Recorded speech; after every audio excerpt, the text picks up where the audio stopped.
오늘이 무슨 날입니까? 부활주일입니까? 나 식목일인 줄 알았는데 오늘이 부활주일이죠. 우리나라에 약 5만 개의 교회가 있다고 합니다. 2단이 아닌 이상은 지금 전 강단에서 부활에 대한 설교를 할 것입니다. 오늘 교회 오시기 전에 여러분이 이미 오늘은 부활에 대한 설교를 하겠지 다 짐작하고 왔을 것입니다. 그렇지 않으면 이상한 거죠. 오늘 다른 소리 하면 예수님께서 부활하셨습니다. 믿으십니까? 1998년에 미국의 목사님들을 대상으로 설문조사를 했습니다. 예수님께서 육체적으로 부활했다는 것을 믿으시냐고. 놀라지 마십시오. 51%만 믿는다고 그랬어요. 목사님들이. 자기가 믿지 않는 걸 이야기하고 있는 거예요. 제가 잊어버리지 않은 사건이 하나 있어요. 제가 장신대 신대원 재학 시절에 주일날 교회를 가기 전날 복도에서 같이 쓰는 다리미판이 있습니다. 거기 이제 교육파트 전도사님들이 전부 옷을 다리고 이제 주일날 교회가 준비를 하는 거예요.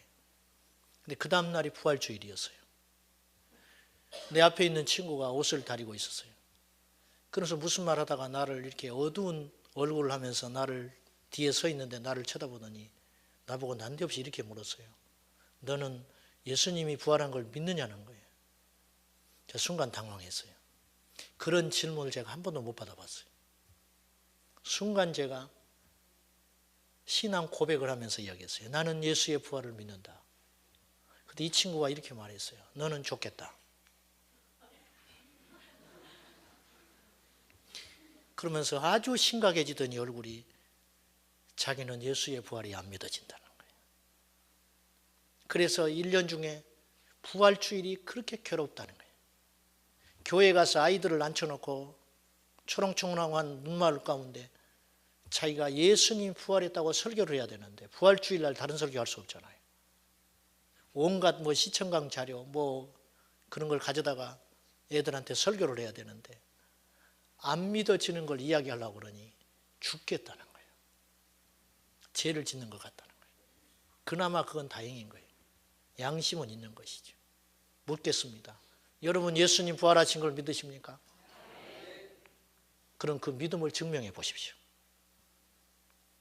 예수님 부활하신 그 믿음을 증명해 보라는 거예요. 증명되지 않는 믿음은 거짓입니다. 오늘 세상 사람들이 교회를 향해서 염려하고 걱정하고 조롱하는 게 뭐냐면 믿음을 보여주라는 거예요.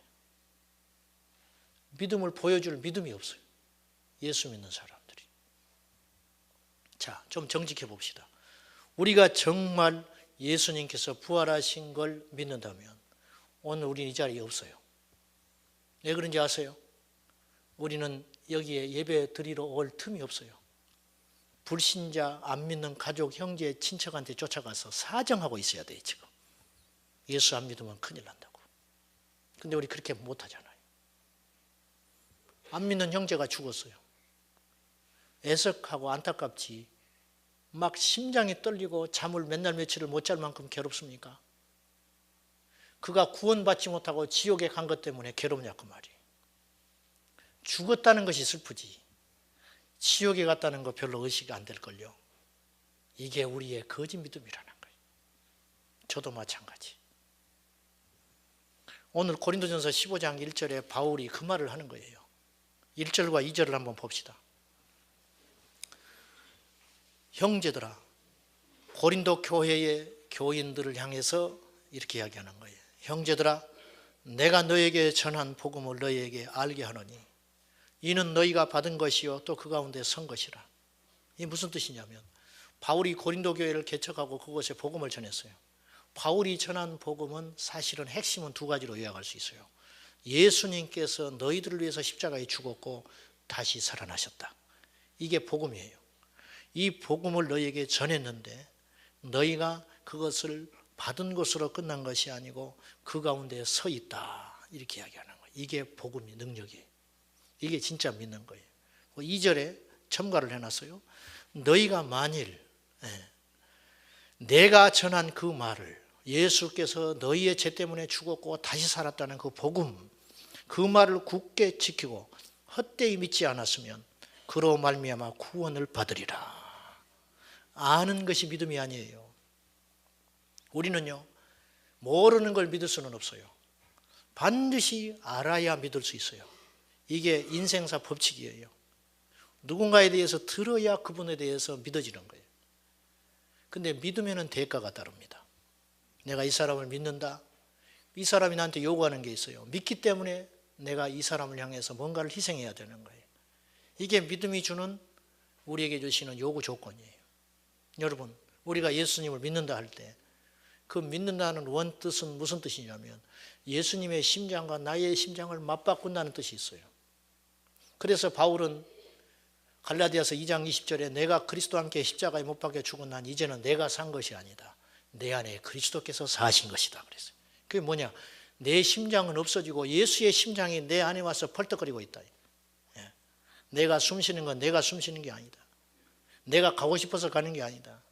내가 사람을 가려서 좋아할 사람이 아니라 예수님이 좋아하는 거 그거 행하는 것이고, 아무리 내게 좋은 일이고 유익한 일이라 할지라도 예수님이 거절하시면 안 하는 것이다. 이게 믿음의 증거라. 이것이 있느냐 이거예요. 우리에게. 헛된 믿음이 아니면, 진짜 믿음이라면 너희들은 구원받았을 것이다. 바울이 그렇게 말하는 거예요. 자, 예수께서 부활하셨는데 이거 알았지요. 우리가 아는 사람은 이제 우리는 다 알게 됐어요. 예수님 부활하셨다. 적어도 오늘 교회 오신 분 여러분들은 한 번쯤은 다 들어봤어요.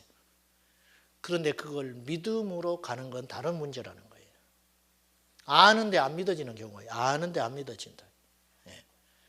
성경의 증거가 말고, 성경의 증거는 주관적이라고 사람들이 인정을 안 한다 친다면, 객관적인 증거로 예수께서 부활했다는 증거가 무엇인가? 첫째로 예수님의 빈 무덤과 그분이 남기신 수의가 바로 예수께서 부활했다는 증거가 되는 것입니다. 그 유력한 세계 명망 있는 리더들에게 100명에게 설문조사를 했다고 그래요. 만약에 이 지구가 불타서 없어진다면, 그리고 다른 어떤 행성으로 이사를 가야 한다면 꼭 가져가야 할 보물이 있다면 무엇이겠느냐? 그 10가지가 나왔어요. 2등이 비너스상입니다. 비너스상. 손 잘려진 비너스상이죠. 제1번이 뭔지 아세요? 뭐일 것 같아요? 성경? 저도 성경인 줄 알았는데 성경이 아니고 빈 수의 그렇게 나왔어요. 똑똑한 사람들이죠. 예수님이 입었던 빈 수의, 예수님이 죽으실 때 입었던 수의가 있어요. 그것이 인류 역사상 제일 중요한 보물이라는 거예요. 그래서 이탈리아 토리노 성당에 예수님이 입었던 수의가 보관되어 있습니다. 요한복음 20장에 가보면은요, 예수님께서 부활했을 때 베드로와 마리아와 막달라 마리아, 베드로 제자들이 무덤가를 갑니다. 갔는데 예수님의 시체가 없어요. 그리고 덩그러니 남겨있는 게 2가지가 있었어요. 빈 수의와 얼굴을 덮었던 수건, 이게 덩그러니 남아있는 거예요. 예수님께서 부활했으니 수의를 입을 필요가 없는 거예요.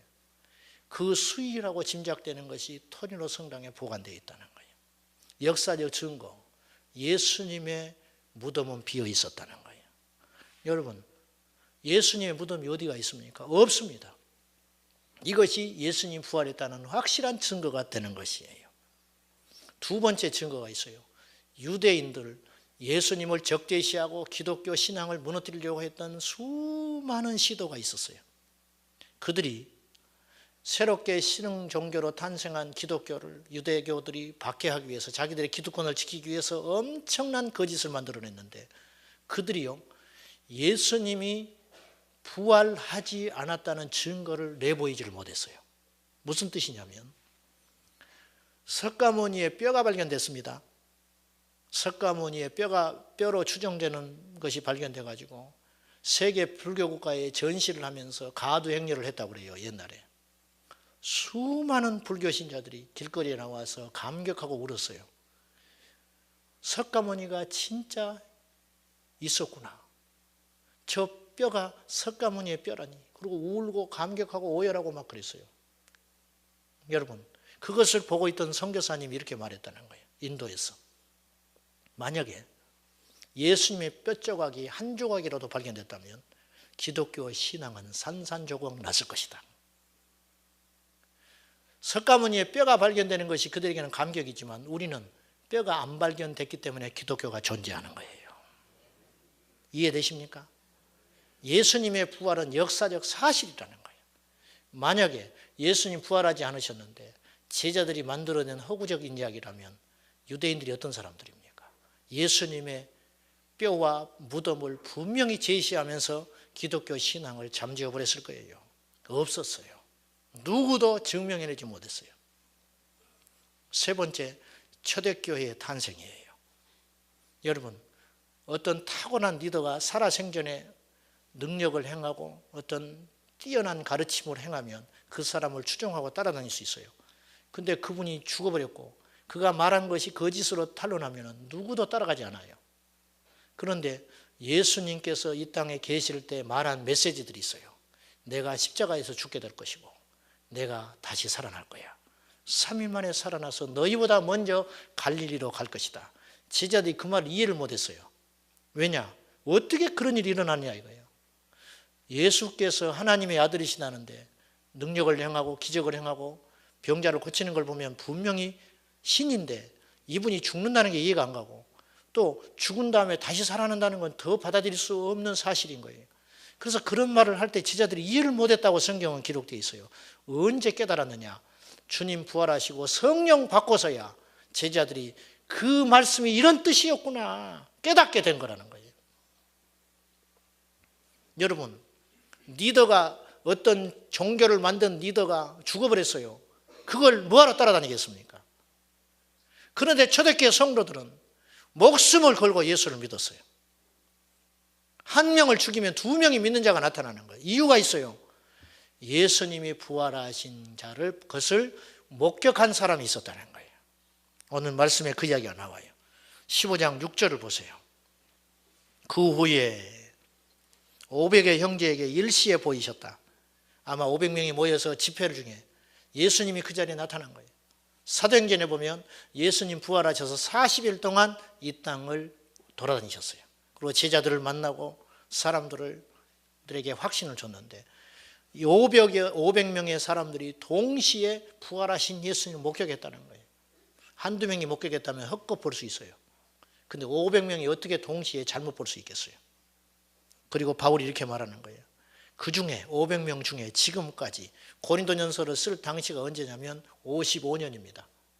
약 예수님 부활 승천하신 후에 20년이 흐른 거예요.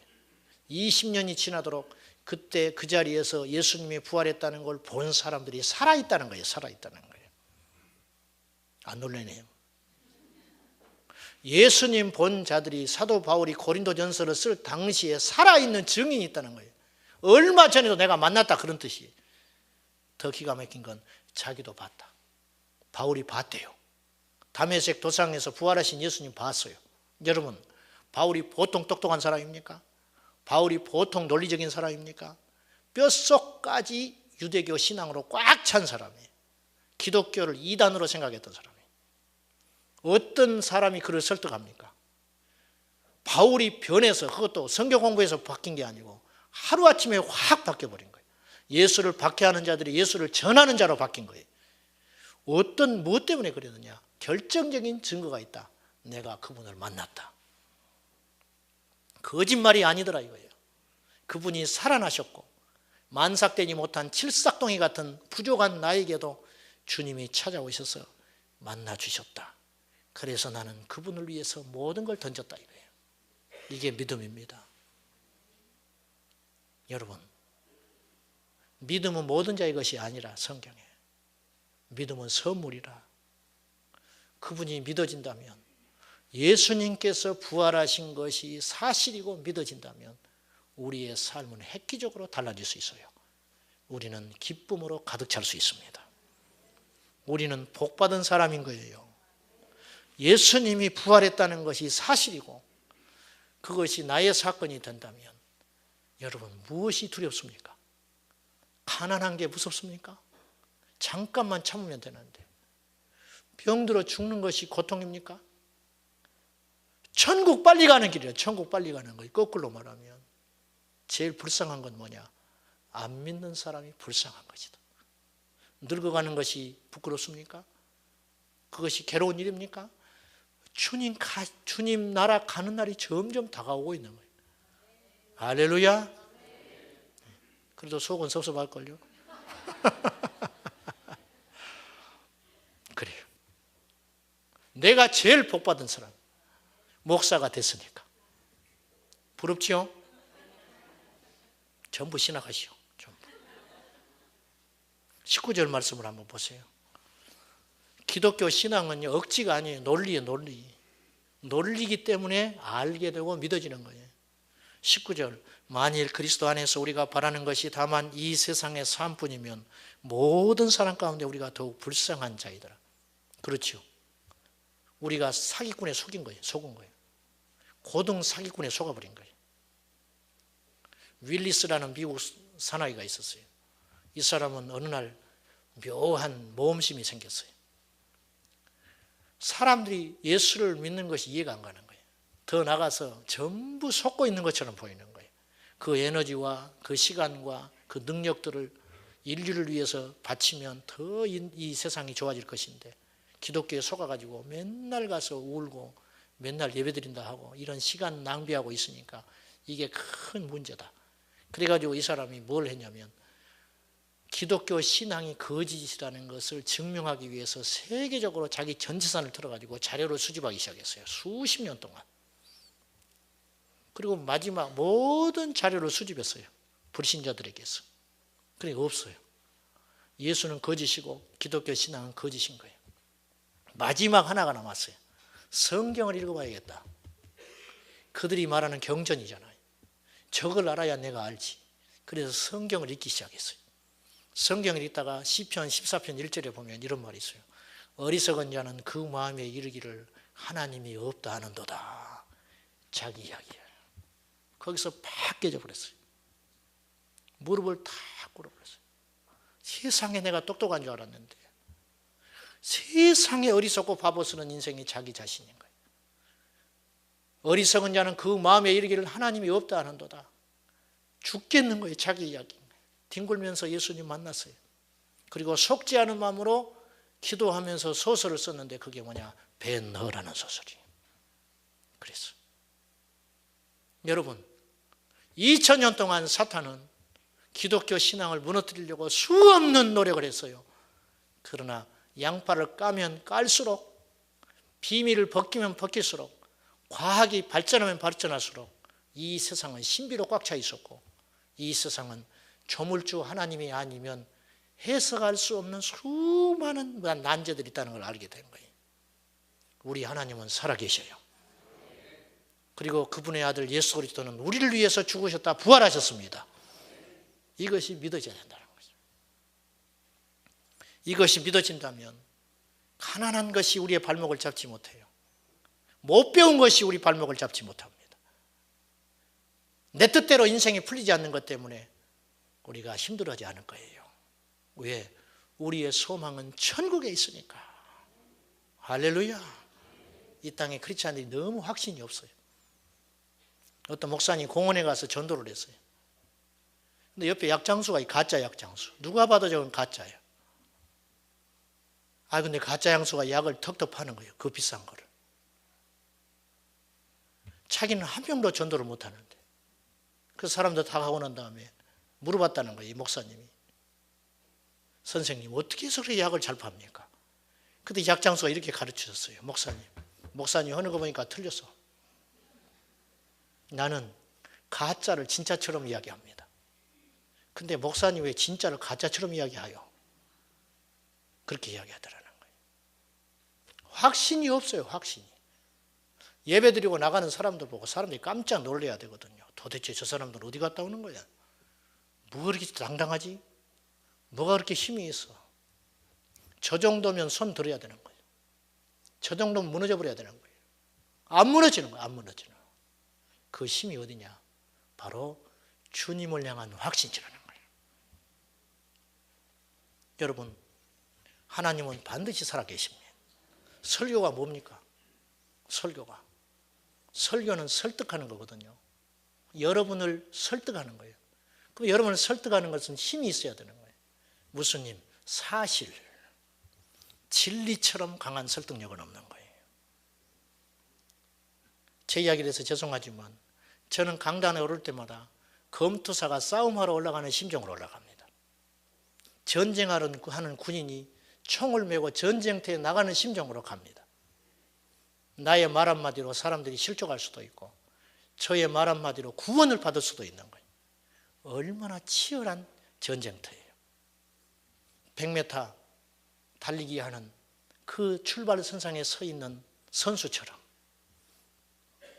빽빽한 긴장감과 그런 심정으로 서는 거예요. 여러분 교회에 올 때 어떤 마음으로 오십니까? 처음 예수 믿는 분들 여기 계시죠? 우리 교회에 오신 지 얼마 안 되신 분들 계시지요? 여러분이 어떤 마음을 갖고 있는지는 모르겠지만 분명히 들으셔야 됩니다. 신앙의 첫 단추를 잘 껴야 됩니다. 요즘에 교회들이요 성경적이지 않아요. 원래 교회에 선포되는 말씀은요 확신과 진리예요. 베드로가 설교하거든요. 베드로가 뭘 설교하느냐?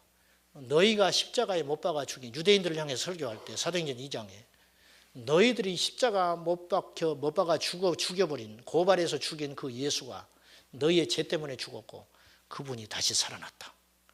그때 이 설교를 들은 사람들이 마음에 찔려가지고 이렇게 고백해요. 어떻게 하면 좋겠습니까? 우리가 어떻게 하면 좋겠습니까? 그때 베드로가 이야기합니다. 너희가 회개하고 예수 이름으로 세례를 받으라. 그리하면 성령의 선물을 받으리라 그랬어요. 교회를 처음 왔든지 10년을 다녔든지 한평생 교회를 다녔든지 중요하지 않아요. 여러분이 어떤 마음으로 이 자리에 앉아 있는지 모르겠지만 믿음은 선택입니다. 교회에 와서 대우받을 생각하지 마세요. 교회가 병원만도 못해요. 병원에 가면요 의사 선생님이 막 꾸짖습니다. 당신 죽으려고 환장했냐고. 술 먹지 말라고 그렇게 말했는데 왜 또 술 먹어가지고 병이 더 나빠졌다고. 그럼 막 쩔쩔매요. 죄송하다고 그래. 자기 돈으로 술 먹고 자기 돈으로 병원에 와서 진료받으면서 의사 선생님한테 쩔쩔매는 거예요. 세상에 교회가 그만도 못해요. 교회가. 저는 아무것도 없는 사람이에요.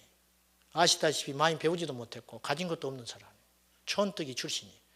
그러나 제가 여러분에게 당당하게 말할 수 있는 힘은 어디서 온 것이냐면 예수 그리스도를 믿고 천국과 지옥을 확신하기 때문이에요. 다른 어떤 것은 나이도 적고 그렇지만은 어떤 것도 영적으로는 무서운 것이 없고 두려운 것이 없어요. 여러분 신앙생활 잘해야 됩니다. 교회를 말이죠 아주 쉽게 생각해요.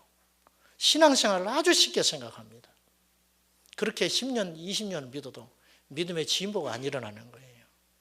확실하게 선택하세요. 하나님은 살아계신 하나님이세요. 여호수아가 이스라엘 백성들을 모아놓고 답답해서 이렇게 이야기해요. 광야 40년을 같이 지냈거든요. 그리고 가나안 땅에 들어와서 이렇게 말하는 거예요.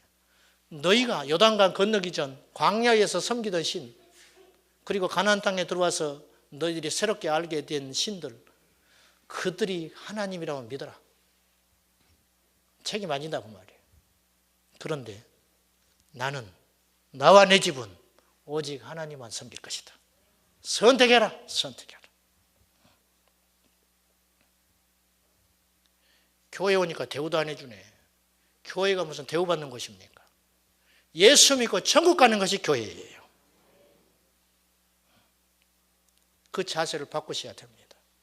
그래야 여러분의 영혼이 잘 되는 것이에요. 그래야 신앙생활을 바로 할 수 있어요. 교회 와서 불편함을 느끼는 것이 사실은 당연한 거예요.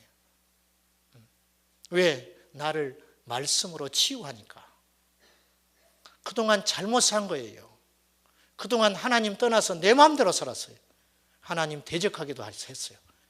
근데 교회 와서 보니까 마음에 찔려서 견딜 수가 없는 거예요. 그것을 내려놓고 주님 앞에 깨지고 부서질 때 주님이 나를 만나주기 시작하는 거예요.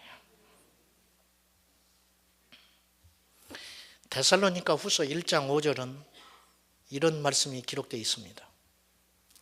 너희로 하여금 하나님의 나라에 합당한 자로 여김을 받게 하려 함이니 그 나라를 위하여 너희가 또한 고난을 받느니라. 무슨 뜻이냐? 하나님 나라에 들어가려면 자격이 있어야 된다. 그 자격을 얻기 위해서 좋은 일만 있는 것이 아니고 고난도 기다리고 있다. 그걸 감수해야 너희들이 하나님 나라에 갈 수 있느니라.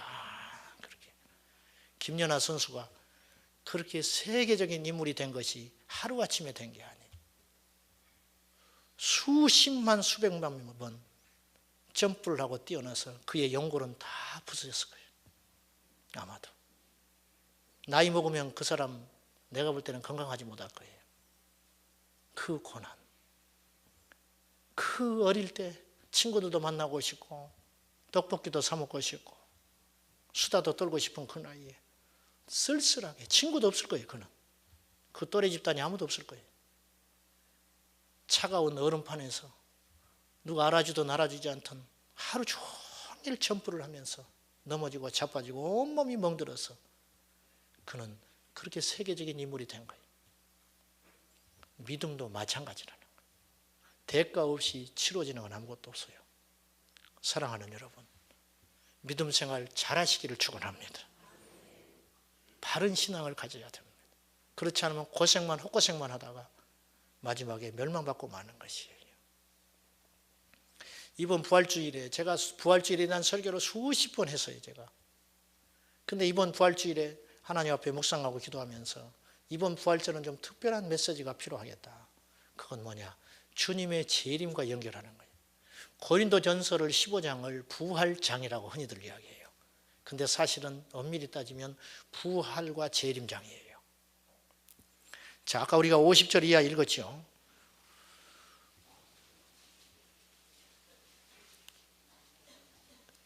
부활과 재림은 뗄래야 뗄 수 없는 관계예요.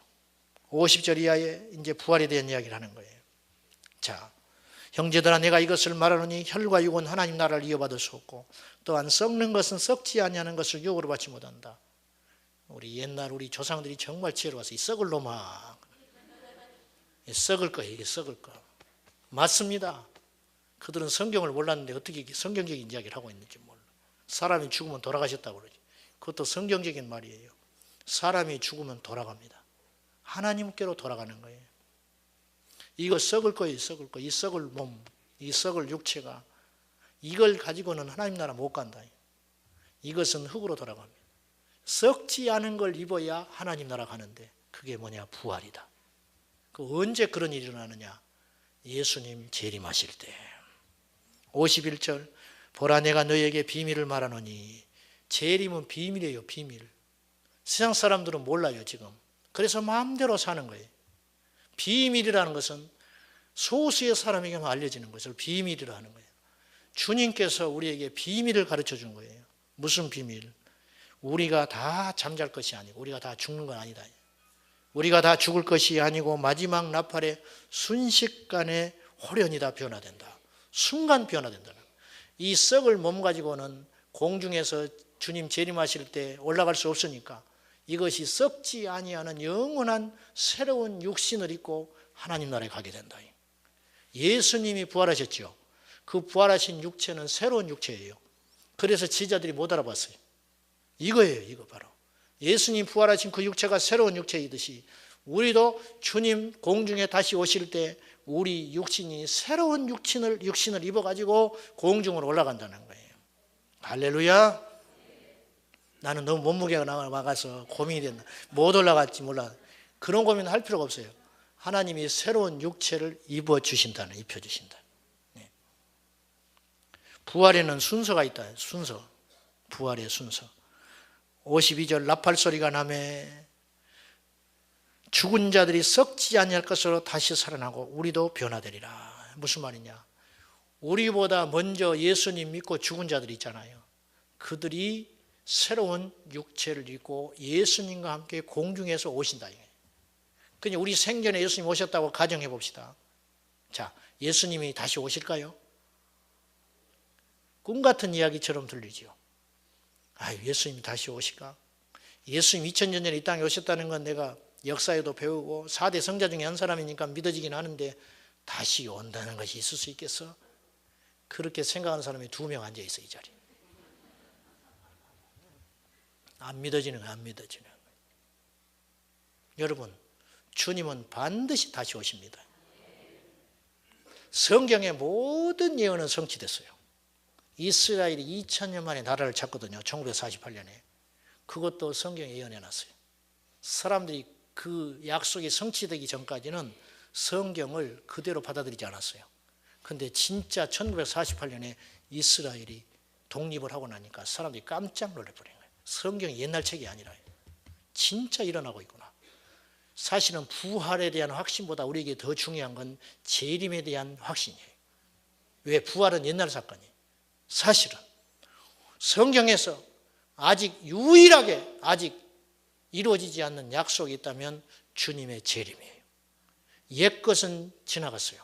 우리에게 정말 중요한 건 그리스도의 재림하신 날 우리가 어떤 마음의 준비와 믿음의 준비를 하고 있느냐. 이게 더 중요한 거예요, 사실은요. 우리 주님 다시 오십니다. 할렐루야. 반드시 다시 오십니다. 우리 주님 다시 오시. 재림에 대해서 말하지 않는 교회는 거짓이에요. 그것이 진짜 중요한 것인데 왜 안전하는가? 사람들이 싫어하거든요. 이 땅에 너무 현실적이거든요. 이 땅에 집착하며 사니까 사람들이 싫어하니까 불편해하니까 안전하는 거예요. 안전하는 거예요. 여러분, 우리는 하나님 말씀을 들을 때 내 취향에 따라서 들으려고 하는 자들이 아니에요. 살기 위해서 말씀을 듣는 것인데 주님의 재림은 우리가 들어야 할 분명한 메시지라는 거예요. 우리 예수님 반드시 다시 오십니다. 그럼 부활을 믿고 예수의 다시 오심을 믿는 우리는 어떻게 해야 되느냐? 2가지를 꼭 기억하면서 우리가 적용하고 살아야 돼요. 첫째는 흔들리지 말아야 됩니다. 58절 봅시다. 15장 58절. 그러므로 내 사랑하는 형제들아 견실하며 흔들리지 말고 항상 주의 일에 더욱 힘쓰는 자들이라. 첫째로 견실하여 흔들리지 마라. 사단이요 우리를 계속 흔들어댑니다. 돈으로 흔들고 사람으로 흔들고 환경으로 흔들고 병으로 흔들고 네가 이러고도 믿을 거냐, 네가 이러고도 예수를 믿으려냐, 계속 흔들어대는 거예요. 사람이니까 흔들릴 수밖에 없어요. 그러나 여러분 흔들리되 뽑히지는 말아야 돼요. 어떤 사람이 교회 나와서 실망해가지고 성당으로 옮겼다 해요. 성당으로. 그건 안 되는 일이에요. 우리 교회 와서 실망을 하면 옆 교회로 가야 됩니다. 제가 하는 말은 뭐냐면 예수는 꼭 믿어야 한다 그 소리예요. 제가 별짓을 다 해도 여러분 예수 떠나면 안 돼요. 사람은 실망할 수밖에 없어요. 내가 변해가지고 어느 날 미친 짓을 하고 돌아다닐 수도 있어요. 제가. 그때도 여러분은 예수 떠나면 안 돼요. 흔들리지 뽑히지는 마셔야 됩니다. 결코 우리의 믿음을 바꿔서는 안 돼요.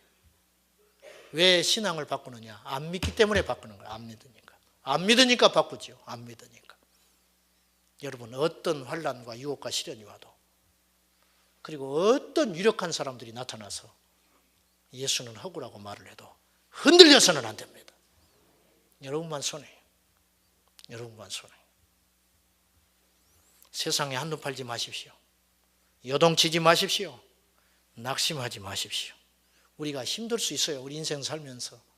그런데 포기해서는 안 됩니다. 잠언서 24장 16절에 대저 의인은 7번 넘어져도 일어나려니와. 의인된 하나님의 자녀된 우리도 넘어질 일이 생긴다. 넘어질 일이 생겨요. 넘어지려면 별게 다 넘어져요. 교회 와서 밥 타는데 앞에 사람 많이 주고 나는 적게 주는 거예요. 별놈의 일이 다 퍼지는 거예요. 어쩌다 한 번 늦게 왔는데 목사님이 늦게 오려면 교회 오지 마라고 그러는 거예요. 나보고 하는 소리, 나보고 하는 소리. 별일이 다 생겨요. 별일이. 주차하다가 시험 든 사람도 있어요. 주차하다가. 주차하다가. 그런 수많은 사탄이 우리를 흔들어댈 텐데 그때 넘어지되 다시 일어나면 되는 거라. 7번 넘어지되 8번째 일어나라. 계속 일어나면 됩니다. 할렐루야. 계속 일어나는 거예요. 욕해라, 욕해. 나는 일어난다. 조롱해라, 조롱해. 천하 사람이 나를 조롱하고 나쁜 놈이라 할지라도 우리 주님 확신하고 주님 손잡고 일어나면 되는 것이라고 말이죠. 그냥 내가 위로하려고 하는 소리 아니고 믿음의 원칙이 그렇다고 말이죠. 마지막에 웃는 자가 진짜 웃는 자예요. 마지막에 천국에 가는 자가 진짜 믿는 사람이라는 거예요. 한때 믿었다는 사람이 수도 없이 많아요. 한때 믿었다는 사람들이. 그런 사람 되지 말고 흔들리지 마시기를 축원합니다. 그래서 두 번째로 주의 일에 헌신하고 힘써야 돼요. 게으르지 마셔야 됩니다. 세상에서 제일 가치 있는 일은 주님의 일이에요. 주님의 일. 우리가 천국에 가서 받을 상급을 알게 되면 우리가 이렇게 안 믿는다니까요. 너나 할 것 없이 주의 일을 하려고 난리가 날 거예요. 난리가 나요. 왜 순교했겠어요? 왜 주기철 목사님이 순교했겠습니까? 천국에 가면 보상 있는 걸 믿는 거예요. 그 믿음이 있기 때문에 이 땅에서 헌신하는 거예요. 우리 셀리더들이 너무 수고 많이 합니다. 우리 봉사자들이 지금 아침부터 와서 봉사해요. 저보다 더 열심히 사람이 있어요. 그래 놓고도 저한테 욕을 먹습니다. 그래도 그분들이 미안하다는 거예요. 어느 날 나한테 전화해 주중에 목사님 미안해요. 뭐가 미안해요? 죽도록 고생했는데 미안하다는, 자기들가 또 뭘 잘못한 것 같다는 거예요. 막 눈물이 울컥울컥 나는 거예요. 나는 왜 이분들이 사회적으로 가서 보면 모자란 게 하나도 없어요. 전부 집안에 가면 존경받는 가장이고 직장에 가면 일터에 가면 존경받는 사람들, 인정받는 사람들. 근데 왜 그렇게 교회에 와서 한없이 작아지고 약해지고 부족하다고 고백하는가? 하나님의 나라를 알기 때문에요. 까불지를 못하는 거예요. 하나님의 나라가 너무 크다는 걸 알기 때문에. 그것이 바로 믿음이라는 거예요. 견실하여 흔들리지 말고 주의 일에 더욱 힘쓰는 자가 되어라. 성경은 이야기하는 거예요. 에콰도르에 가서 순교했던 짐 엘리엇과 5명의 순교자들이 한 사람에게도 예수 전하지 못하고 경비행기 타고 가서 도착해서 즉시 해안가에서 다 죽어버렸습니다. 인디안 부족들이 나타나서 전부 칼로 죽였어요. 짐 엘리엇이 죽기 전에 그에게 남긴 일기장에 이런 말을 남겨놨어요. 결코 놓쳐서는 안 되는 일, 그것을 위하여 결국 끝까지 붙들고 있을 수 없는 그것들을 버리는 사람은 그는 결코 어리석은 사람이 아니라, 쉽게 말하면 이런 거예요. 영원한 것을 위해서 한시적인 것을 포기하는 사람은 절대 어리석은 사람이 아니다. 하나님의 나라를 위해서 이 땅에 잠깐 고난당하고 포기하는 것은 절대 손해보는 일이 아니라 그렇게 이야기했어요. 그들이 순교했을 때 뉴욕타임즈에서 비판했습니다. 쓸데없는 일을 했다. 너무 무모한 일을 했다. 그 젊은이들의 죽음이 무슨 의미가 있는가? 그렇게 냉정하게 칼럼을 썼어요. 그때 짐 엘리엇의 부인되는 그 미망인들이 반박을 했습니다. 우리 남편들의 죽음은 절대 헛되지 않다. 우리들의 남편의 죽음들은 거룩한 낭비다. 그리고 그들이요, 자신의 신분을 감추고 에콰도르 선교지를 갑니다. 그리고 그들에게 의료봉사를 하고 그들을 섬겨요. 10년이 지났을 때 짐 엘리엇을 죽인 그 부족 청년은 목사가 됩니다. 그리고 그 부족이 다 98% 예수 믿어버려요. 이것이 하나님이 하시는 일이라는 거예요. 이들이 받을 상이 얼마나 크겠습니까, 여러분? 천국에서. 믿음은 선택입니다. 주님 부활하셨습니다. 그리고 그분 다시 오십니다. 그분 오실 때 기름이 없으면 안 돼요. 그때까지 믿음이 타오르고 있어야 돼요. 게으르지 마십시오. 사람 때문에 넘어지지 마십시오. 주님과의 관계 속에서 힘써 믿음의 경주를 해서 마지막까지 승리하는 저와 여러분 되셔야 할 것입니다. 우리나라에서 성막으로 제일 유명한 목사님이 강문호 목사님이에요. 이 강문호 목사님이 재작년에 확 뒤집어졌어요. 그리고 이분이 재림에 대한 설교만 계속 지금 합니다. 때가 다 됐다는 거예요. 다른 사람이 그렇게 하면 웃을만 해요. 근데 이분은 그런 분이 아니에요. 얼마나 신학적으로 탄탄하고 평생 성막 연구에 자기 생애를 다 바쳤던 사람. 성막을 연구해 보니까 주님 오신 날이 다 됐다는 거예요. 이 사람이. 올해 은퇴인데요. 조기 은퇴하신다고 그래요. 그리고 평생 자기의 전 재산을 터니까 13억인데 그걸 하나님께 다 바쳐버렸어요. 그리고는 재림 설교만 하고 있는 거예요. 이분이 쓴 책 중에 이런 말을 남겼어요. 멍에의 무게가 상 받을 무게다. 장수는 전쟁터에서 죽어야 한다. 꿈은 꿈꾸는 자를 가혹하게 만든다. 일 없는 상이 없고 상 없는 일이 없다. 보석은 흙이 묻어도 보석이다.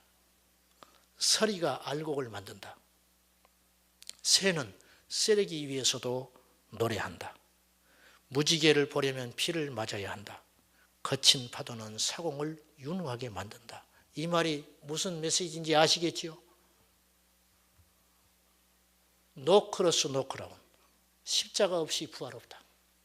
이 땅에 땀 흘리는 것 없이 천국에서 얻을 상을 기대하지 말아라. 이 말이에요. 하나님의 나라는 공평합니다. 주님을 위해서 헌신하고 드리는 것만큼 주께서 주신 상급이 큽니다.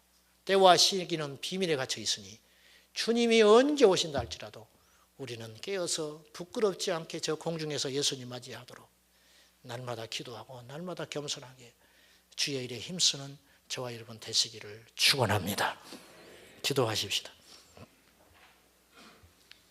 사랑하는 아버지, 주님이 부활하셨기에 주님이 다시 오신 것도 100% 믿습니다.